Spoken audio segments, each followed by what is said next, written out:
我今日嚟到半島酒店參加瑞士領事館舉辦嘅 Swiss Soirée 2025。Watch the World 咧參與咗瑞士領事館嘅 I'm a Swiss in Hong Kong 嘅製作 campaign， 入圍咗今年 Cannes Corporate Media and TV Awards 嘅提名。好難得今日有咁嘅機會再同受訪者重聚啦，亦都認識咗更多喺香港嘅瑞士人。香港人成日都話外來和尚好念經，我經過今次嘅製作 campaign， 感覺到好多受訪者都係從零開始默默耕耘。成功永遠都係離唔開 hardworking 啊 passion 對專業嘅追求同對自身嘅 discipline 同 resilience。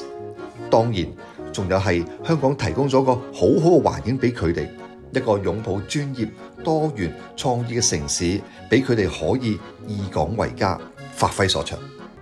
你呢？你係嚟自邊度啊？正喺度撰寫緊一段點樣嘅香港故事呢？